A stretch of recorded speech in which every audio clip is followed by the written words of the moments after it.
ಆದರೆ ಬಾರ್ಡರ್ ಇಶ್ಯೂದಲ್ಲಿ ಅಷ್ಟು ಕಾಂಟ್ಯಾಕ್ಟ್ನೇ ಇಲ್ಲ. ರಾಜ್ಯ ಸರ್ಕಾರ ಏನು ವಿಚಾರ ಮಾಡ್ತಾರ, ಇಲ್ಲಿ ಏನಾಗ್ತದ ಇದ್ರ ಬಗ್ಗೆ ಅಂತ ಭಾಳ ಐತೆ. ರಾಜ್ಯ ಸರ್ಕಾರ ಒಂದು ಬ್ರಾಡ್ ಫ್ರೇಮ್ವರ್ಕ್ ಮೇಲೆ ವಿಚಾರ ಮಾಡ್ತಾರ. ಬೆಳಗಾವಿ ನಾವು ಬಂದ್ಬಿಟ್ಟೈತಿ 56ನೇ ವಿಷಯದೊಳಗೆ ನಾವು ತಲೆ ಕೆಡಿಸ್ಕೊಬೇಕು ಅಂದ್ರೆ ಯಾವ ಬೇಕಾದ್ರೆ ನಾವು ಕೇಸ್ ಹಾಕಲಿ ಬೇಕಾದ್ರೆ ಮಾಡಲಿ. ಬೆಳಗಾವಿ ಕಾರ್ಪೊರೇಷನ್ ರೆಸೊಲ್ಯೂಷನ್ ಮಾಡ್ತೀವಿ ಅಂತಂದ್ರೆ ಅದಕ್ಕೊಂದು ಏನೋ ಅವರು ಲೀಗಲ್ ಇಂಪ್ಲಿಮೆಂಟ್ ಪಾಯಿಂಟ್ ಔಟ್ ಮಾಡ್ತಾರೆ, ಸಬ್ ಜುಡಿಷ್ ಅಂತೇಳಿ ಈ ಟೈಪ್ ಹೋಗ್ತಾವೆ, ಫಾರ್ಮಲ್ ಆಗಿ ಹೋಗ್ತಾರೆ ಗೌರ್ಮೆಂಟ್. ಬಟ್ ಇವತ್ತೊಂದು ವಾಸ್ತವಿಕ ಸ್ಥಿತಿ ನೋಡಿ, if you have to understand the aspirations of the people, ಇದು ಬಾರ್ಡರ್ ಡಿಸ್ಪ್ಯೂಟ್ ಆಯ್ತು, ವಾಟರ್ ಡಿಸ್ಪ್ಯೂಟ್ ಆಯ್ತು, ಅಷ್ಟು ಈಸಿ ಹ್ಯಾಂಡಲ್ ಮಾಡೋ ಸಾಲಲ್ಲ. ನಾವು ತಿಳ್ಕೋಬೇಕು ಏನು ಇಲ್ಲಿ ಪರಿಸ್ಥಿತಿ ಐತಿ. ಅದರ ಮುಖಾಂತರ ಕಾನೂನು ಚೌಕಟ್ಟಿನಲ್ಲಿ of course you have to all move, but having regard to the people's aspirations. Belagavi ಸಂಬಂಧಪಟ್ಟಂತೆ ನಮಗೆಲ್ಲರಿಗೂ ಗೊತ್ತು, ನಮಗೂ ಹೆಚ್ಚು ಗೊತ್ತು, ಇದು ಕರ್ನಾಟಕದ ಒಂದು ಇಂಟಿಗ್ರಲ್ ಪಾರ್ಟ್, ರೈಟ್? ಇವತ್ತಲ್ಲ, ಇದು 100 ವರ್ಷದಿಂದ ಬಂದಿತ್ತು. 1818ರಲ್ಲಿ ಆಂಗ್ಲೋ ಮರಾಠ ವಾರ ಆಯಿತು. ಆಂಗ್ಲೋ ಮರಾಠ ವಾರ್ನಲ್ಲಿ ಬ್ರಿಟಿಷರು ಗೆದ್ದರು. ಆಮೇಲೆ ಈ ಭಾಗ ಬ್ರಿಟಿಷರ ಭಾಗವಾಯಿತು. ಕೆಲವು ದಿನ ಸದರನ್ ಮರಾಠ ಜೋಬ್ ಅಂತಿದ್ರು, ಒಂದು ರೀಜನ್ ಮಾಡಿದರು. ಅದು ಮದ್ರಾಸ್ ಗೌರ್ಮೆಂಟಕ್ಕೆ ರಿಪೋರ್ಟ್ ಹಾಕಿತ್ತು. ಕಿತ್ತೂರಿನಲ್ಲಿ ಏನೊಂದು ಇದು ಆಯಿತು, ರಿವೋಲ್ಟು. ಅದಾದಮೇಲೆ ಮದ್ರಾಸ್ ಸರ್ಕಾರಕ್ಕೆ ಬೇಡ, ಇದು ಮುಂಬೈ ಸರ್ಕಾರಕ್ಕೆ ರಿಪೋರ್ಟ್ ಮಾಡ್ಬೇಕಂತೇಳಿ ಮುಂಬೈ ಸರ್ಕಾರಕ್ಕೆ ಈ ಒಂದು ಭಾಗದ ಜವಾಬ್ದಾರಿ ಕೊಟ್ಟರು.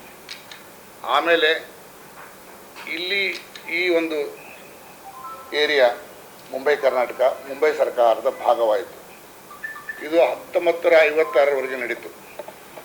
ಮುಂಬೈ ಸರ್ಕಾರ ಅಥವಾ ಮುಂಬೈ ರಾಜ್ಯ ಅದು ಮಹಾರಾಷ್ಟ್ರದಂತ ಅಲ್ಲ, ಎಲ್ಲರದ್ದು ಇತ್ತು. ಅದರಲ್ಲಿ 1/4 ಕನ್ನಡ ಇತ್ತು, 1/4 ಮರಾಠಿ ಇತ್ತು, 1/4 ಗುಜರಾತಿ ಇತ್ತು, 1/4 ಸಿಂಧ್ ಆಲ್ಸೋ ಇತ್ತು. ಸಿಂಧ್ ಅಂದರೆ ಪಾಕಿಸ್ತಾನದಾಗ ಇತ್ತು, ಅದು ನಮ್ಮ ಮುಂಬೈ ರಾಜ್ಯದಾಗ ಇತ್ತು. ಆಮೇಲೆ ಈಜಿಪ್ಟ್ನಲ್ಲಿ ಎಡನ್ ಅಂತಾರೆ. Aden was also part of the Bombay government. ಅಂದರೆ ನಮ್ಮ ರಾಜ್ಯ ಏನಿತ್ತು ಈಗ ಮುಂಬೈ ರಾಜ್ಯ, ತುಂಗಭದ್ರಾ ನದಿ ಹಿಡ್ಕೊಂಡು ಎಡನ್ವರೆಗೆ ಒಂದು ವ್ಯಾಪ್ತಿ ಇತ್ತು, ಒಂದು ದೊಡ್ಡ ರಾಜ್ಯ. ಸೊ ಅದು ಮಹಾರಾಷ್ಟ್ರಕ್ಕೂ ಸಂಬಂಧ ಇಲ್ಲ, ಕರ್ನಾಟಕ ಅಲ್ಲ, ಗುಜರಾತು ಅಲ್ಲ, ಸಿಂಧೂ ಅಲ್ಲ, ಎಲ್ಲರದ್ದು ಒಂದೊಂದು ಕಾಂಪೋಸಿಟ್ ಸ್ಟೇಟ್ ಅಂತ ಇದೆ. ಮುಂದೆ 1920ರಲ್ಲಿ ಭಾಷಾವಾರ ಪ್ರಾಂತ ಮಾಡಬೇಕು ಅನ್ನೋದು ಒಂದು ಚಳವಳಿ ನಡೀತು. ಕರ್ನಾಟಕದಲ್ಲಿ ಅಷ್ಟೇ ಅಲ್ಲ, ಒರಿಸ್ಸಾದಲ್ಲಿ ಆಯಿತು, ಸಿಂಧದಾಗ ಆಯಿತು, ಬೇರೆ ಬೇರೆ ಕಡೆ ಆಯ್ತು, ಎಲ್ಲ ಕಡೆ.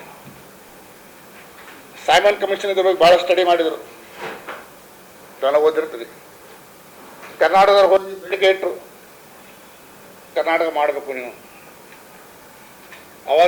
ಅವಾಗೊಂದು ಪ್ರಾಬ್ಲಮ್ ಇತ್ತು, ಏನಪ್ಪ ಅಂದ್ರೆ ಕರ್ನಾಟಕ ಏರಿಯಾ ಏನಿತ್ತಲ್ಲ, ಇದು ಬ್ರಿಟಿಷರು ಡೈರೆಕ್ಟ್ ಅವಧಿ ಒಳಗೆ ಪೂರ್ತಿ ಇರಲಿಲ್ಲ. ಅರ್ಧ ಕರ್ನಾಟಕ ಅಂದರೆ ಮುಂಬೈ ಕರ್ನಾಟಕ, ಬಳ್ಳಾರಿ, ಮಂಗಳೂರು, ಕೂರ್ಗ್ ಅಷ್ಟೇ ಬ್ರಿಟಿಷ್ ಡೈರೆಕ್ಟ್ ಕಂಟ್ರೋಲ್ ಇತ್ತು. ಉಳುಕಿದ ಭಾಗ ಏನಿತ್ತು, ಒಂದು ಭಾಗ ಹೈದರಾಬಾದ್ ನೈಜಾಮರ ಕಡೆ ಕಂಟ್ರೋಲ್ ಇತ್ತು, ಇನ್ನೊಂದು ಮೈಸೂರು ಮಹಾರಾಜರ ಕಂಟ್ರೋಲ್ ಇತ್ತು. ಅವರಂದ್ರೆ ನಾವು ನಮ್ಮದೇನು ಟೆರಿಟರಿ ಐತಿ ಅಷ್ಟು ಬೇಕಾದ್ರೆ ನಾವು ಮಾಡುವ ಒಂದು ಸಣ್ಣ ರಾಜ್ಯ.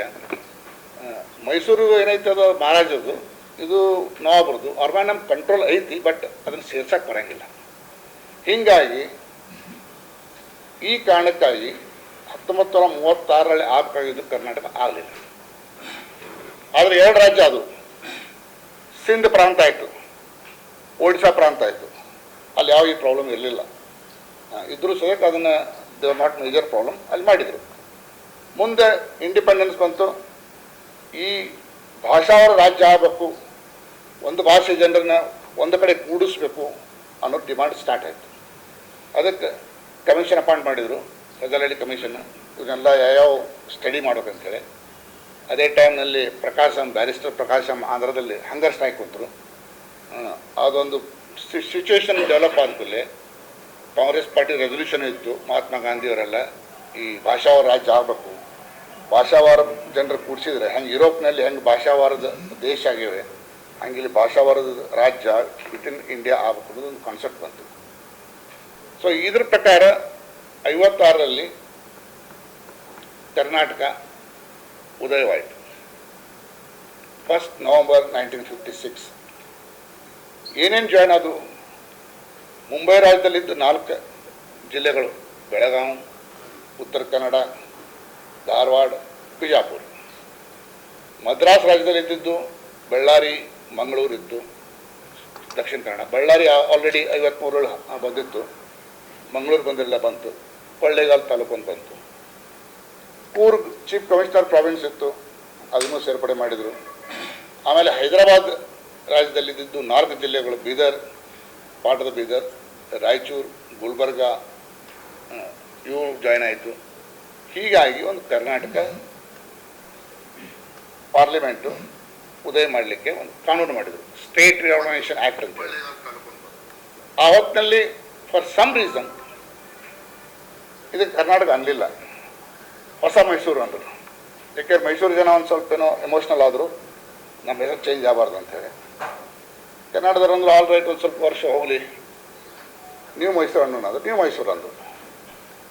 ಈಗ ಪ್ರಶ್ನೆ ಏನಪ್ಪ ಅಂತಂದರೆ, 56ರಲ್ಲಿ ಏನಿದೆ ರಾಜ್ಯ ಮಾಡಿದರು, ಪಾರ್ಲಿಮೆಂಟ್ ಭಾಳ ವಿಚಾರ ಮಾಡಿದರು.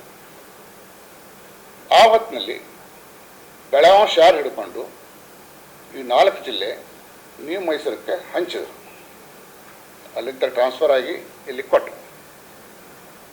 60 ವರ್ಷ ಆದಮೇಲೆ ಈ ಒಂದು ಸೂಟ್ ಹಾಕಿದರು ಮಹಾರಾಷ್ಟ್ರದಲ್ಲಿ.